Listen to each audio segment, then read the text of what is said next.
Yo, what is up, dudes?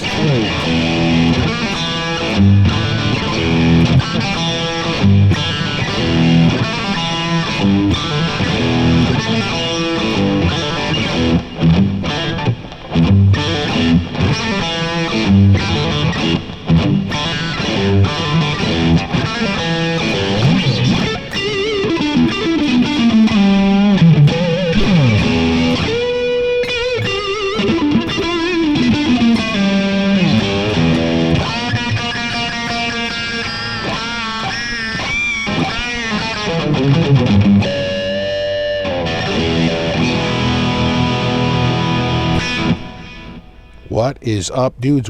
It must be Monday, because we are back with the guitar of the week. This beautiful Paul Reed Smith PRS SE Silver Sky, and this amazing moon white, which is basically like an Olympic white if you come from the Fender side of things. A beautiful looking guitar, beautiful playing guitar. It has been, since I took it out of the box, quite impressive. Heavier than I thought it was going to be. It's a poplar body with a maple neck and a rosewood fretboard. And I thought for sure that it'd be on the lighter side, but it's not. It's definitely a little bit on the heavier side. I don't weigh guitars specifically anymore because, weight can vary as much as, a half a pound heavier and a half a pound lighter. So it becomes a meaningless statistic. But just my overall impression is it's got a little bit of weight to it. It was a heavier guitar. Reminds me of the alder-bodied Donner I had. That was a heavier guitar. And the Fender Tele had a little bit of weight to it I had here recently. Again, an alder body. This is a poplar body, but it does have a little bit of weight to it. Just a beautiful looking guitar here. I have to say, very, very impressive. The neck is a little rounder than I had expected, and it is a little bit thicker than I had expected. This is closer to the Fender Ventera 2 series I had here a few episodes ago. A little bit more on the more of the vintage side than the modern side, for sure. Then again, I've been playing so many modern guitars with such thin shred necks that it's all relative. I'll bet if I played some thicker necks, like a 50 style Gibson neck, or the 65 Fender Strat neck, which is a little bit on the thicker side, I'd go back to this and say, oh, this is a very thin neck, right? It's all relative. But I have to say, I thought this was a little bit more in the vintage, very rounded, but a very nice feeling neck. I suggest you try it out and see what you think about the girth and the shape. But I think for the most part, it is a very comfortable neck. It does give off vintage vibes. That's all I'm saying. That the bullet point, to summarize it, kind of a vintagey vibe for the neck. It has stayed in a really good tune. I've sort of been putting it through the paces for the last maybe hour or so. And it came, completely untuned out of the, it actually was in a bag. Here is the bag it comes with. This beautiful, nicely padded bag. Again, unlike the slip cover that came with that EVH. I'm not getting over that EVH anytime soon. That is all that EVH has become the poster child for bad bags. But here you can see it over here, up here in this camera, you can sort of see. Make sure I'm in the in focus zone. Nice bag, thick bag. Definitely, a decent bag to carry the guitar around in. Unlike that EVH. You never live in a town, EVH. It's like I bought a diamond ring and it showed up wrapped in newspaper. Just not to go off on the tangent on that, I think that EVH was $16.99. They were on sale recently for $7.99. At $7.99, yeah, this is still, I think, a little bit less expensive. and I want to say $749 roughly. I think I could be wrong. $779. I don't know. I'd have to double check. But these are not a very expensive guitar. I feel like this guitar punches way up past its price point, though. It's got a very high end, fit and finish all around. Again, it has been impressive, and I will say, I was really impressed with the pickups. Of course, these are PRS designed pickups. I'm sure are made, in Indonesia. Like this guitar is made in Indonesia, right? Indonesia, yeah, Indonesia. They're probably made in Indonesia as well, just designed by PRS, kind of like the Duncan design thing, which I think are better pickups than standard pickups. When I see Duncan design, I'm like, oh, thank God, they're probably pretty decent. These sound pretty good. These were surprisingly Stratty.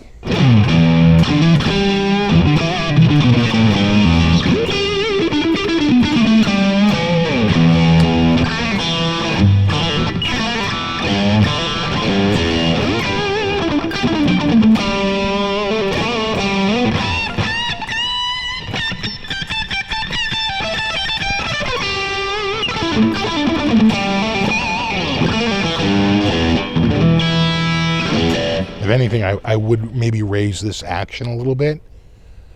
Action's almost a little too low for my liking, but that's a personal preference. When people talk about action, I'm like, do you ever adjust the seat in your car when you get in it? That's the action on a guitar. It's set to your preference, just like the seat in the car. So, the people, you can always tell the non-guitar players that buy guitars because they work off of like some sort of measuring stick. How many millimeters, tenths of an, thousandths of an inch is it? It's like, I have no idea. I don't. That's, again, a meaningless statistic. I guess the answer is always, it depends. I like these inlays. They're obviously, mother of plastic, and but they're a little bit more muted. I think I kind of like that. I kind of like the little bit more muted look to them. They don't, they're not quite as contrasty. I kind of like it. And it's got the side dots, and what else can I tell you about it? It's got the front jack. Just like other famous S-style guitars, not to be mentioned here. And this lovely 2-point bridge, which has been, really nice. And that's about it. Let's start to check out some. Oh, I didn't want to mention. I made a mental note to mention the tuners. I kind of like these oversized buttons, and I'll tell you why. It gives you a better, in my experience, tuning this up, in the last few hours, more precise. The little bit larger head, and rather than the small little button head that most vintage Fenders have, this was a little bit easier. Sometimes the Fender, you go, oh, I'm a little past it, now I got to go back and get back up to it. This is, I would say, a little smoother and a little bit more precise. I noticed it as I was tuning. I said, oh, these are nice. I mean, they're vintage style, obviously. Let's see in this camera over here. Oh, maybe in this camera? Yeah. You can see they're vintage style, but those oversized, and they're obviously, they'll call it resin, but they're plastic tuner buttons. These are, I felt, very, very precise and smooth, to repeat myself again. And noticeably, I thought better. And I felt like the guitar has been staying in tune since I tuned it up. Pretty good. I mean, most guitars, like this is a new guitar with new strings and not a lot of playing time. They go out of tune. It literally takes like a half a day of playing to sort of get these strings all sort of, stretched and tuned up, and everything's working, great. And you really don't have any tuning problems at all. I would say that this has like sort of fallen into, line much faster than I had expected. I thought it was going to fight me a little bit more, as the strings, stretch out, but it's been pretty good. And I want to credit the relatively straight path that the strings take. Because every time you bend a note, you're pulling this through just ever so slightly, it'll send the note a little flat, right? Because you've got extra tension up here and a little bit lower tension here because you've pulled it slightly by bending it. Now you go back, and it should go back, right, to its normal resting spot, but sometimes it doesn't. Sometimes it stays a little flat, and it goes a little sharp behind the nut. And over time, that extra tension slowly pulls it back, and you get back into tune again. If you use the trem bar, the opposite happens. You get a little bit less tension in here than normal, a little bit more tension here, and it goes sharp. But I would say that this has been, and it's probably the synthetic bone that they're using, or how they treated the nut. Maybe those slots are just a little bit extra smooth, but it's been good. It's staying in tune. In fact, I should just check my tuning here really quickly. That's good. I thought I heard something slightly. There and there. These high strings, they could be a problem. You know me, I love the bends.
That is the neck.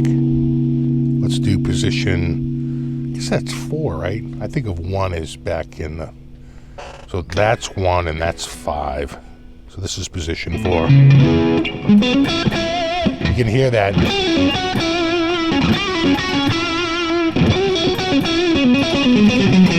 Say what you want about Paul Reed Smith. The guy knows how to make every position on a pickup selector sound different.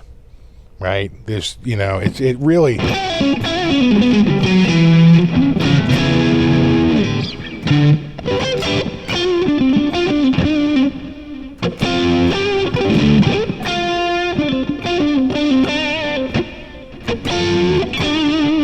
This is the middle.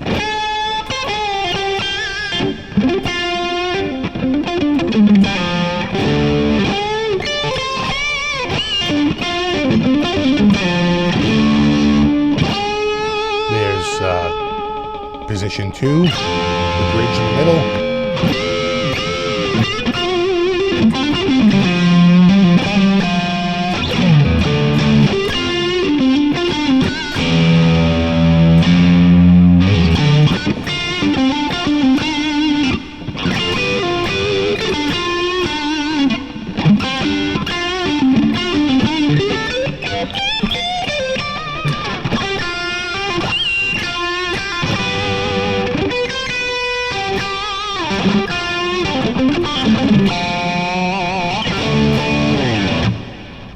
Yeah. All right. This is that was the bridge. I was going to say, this is the bridge. That was the bridge. All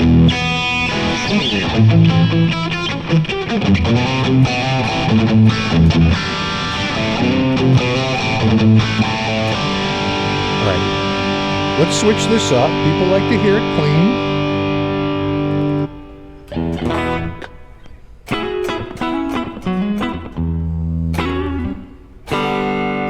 That.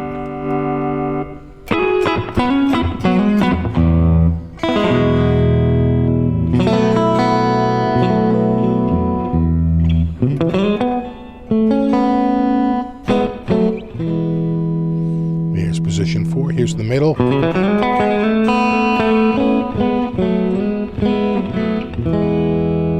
Position 2. You can hear that spank kick in.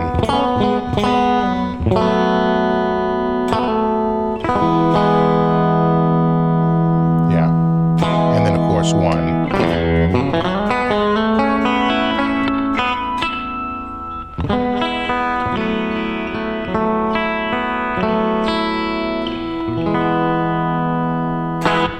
That was with the Tweed. Let's try the Super 66. A little bit more bass, a little bit more treble, a little bit more everything.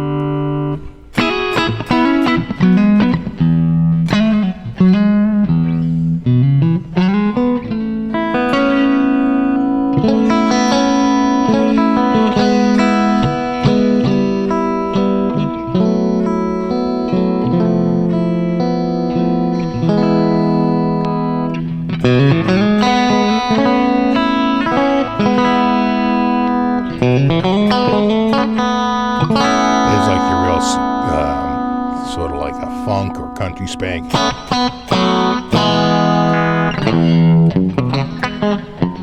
Gotta play it.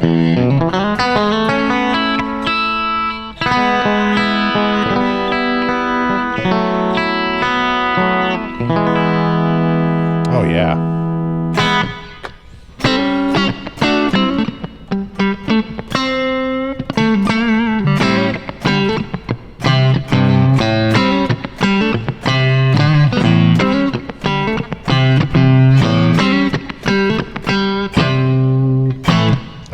'Lot of John Mayer tunes.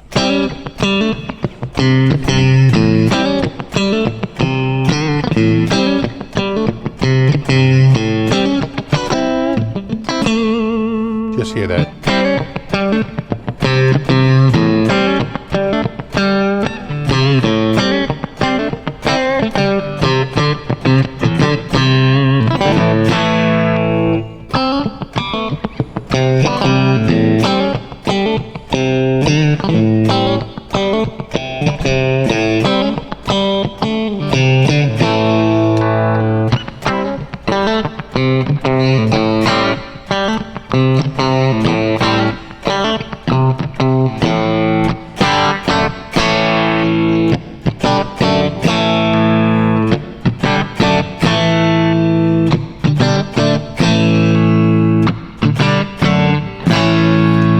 Positions, 5 very different tones. You know?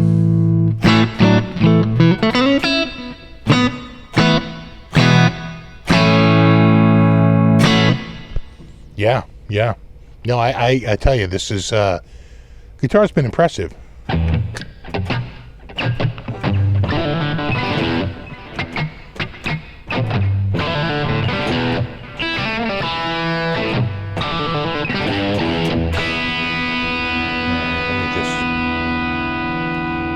Sure we have the right. I'm gonna have to get that up a notch.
And again, this is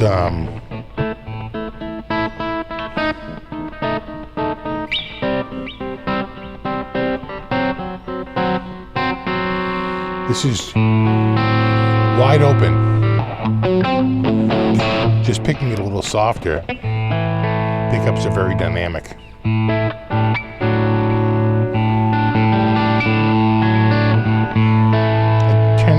that single coils are a little bit more dynamic.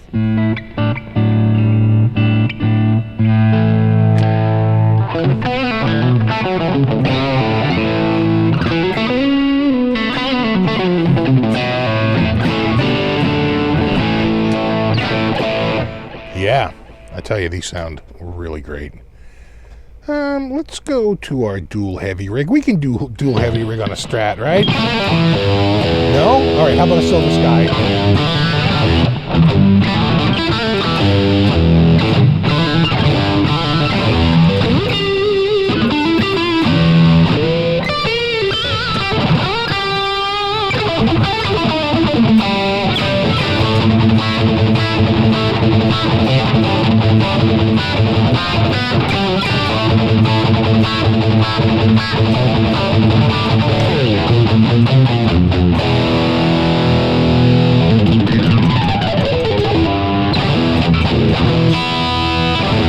An 8.5-inch radius on this. Not quite the 7.5 of the vintage Fender style. The 9.5 of the modern vintage. The modern Fender. Right in between, 8.5. It's a modern vintage.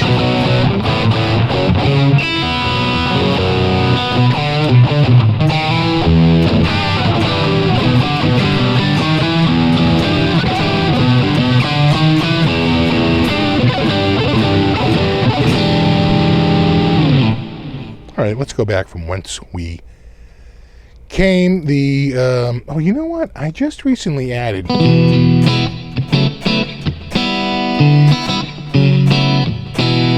clean patch, which I've really been digging.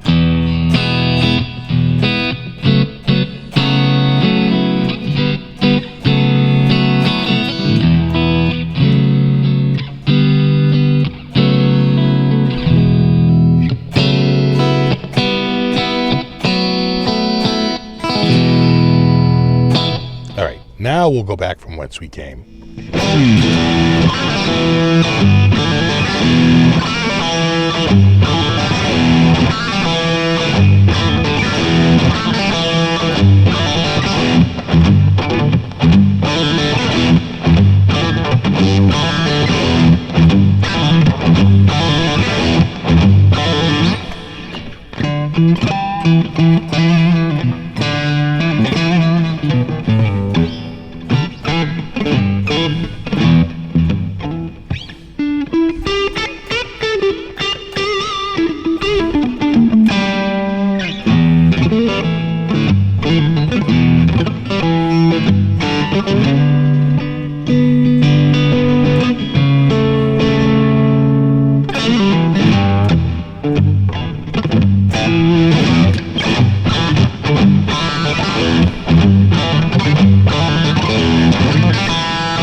There you have it.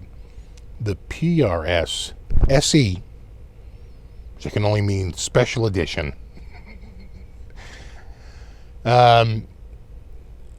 Silver Sky in the moon white. Yeah. No, it's been a joy to play. It's been a joy to mess around with for these last couple of hours. I'm looking forward to playing it some more this week. It has been it's the first one ever. You know what I was going to say it's the first one I ever tried, but that's wrong, because I want to say in 2018 they had a Silver Sky at the first GitCon. No, at the second GitCon, at GitCon 2. They had, because the first one was in 2017. I want to say it was the second one, the 2018. They had the Silver Sky. And the crazy thing about it, and of course they don't do it here, was it had a different paint job in the cutaway, which just is meaningless and both completely necessary at the same time. It's the most unnecessary and then completely necessary thing, because on the one hand, it does absolutely nothing to the guitar other than just being an interesting feature where the cutaway has a slightly different finish.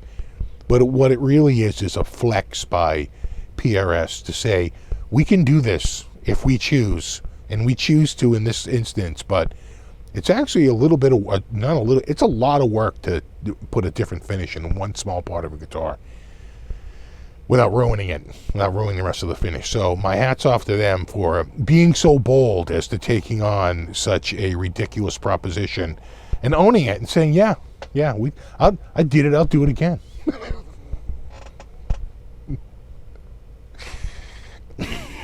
So anyway, I will leave a link in the description for more information, specs, pricing, things like that.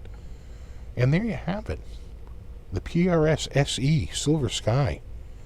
A beautiful guitar, and just sounds wonderful, and I'm looking forward to playing it all this week. It is the guitar of the week. Like and subscribe if you haven't already. In the comments below, let me know if there's a guitar you'd like to see on Guitar of the Week, and I will do my best to get it here. As always, thanks so much for hanging out, and rock on.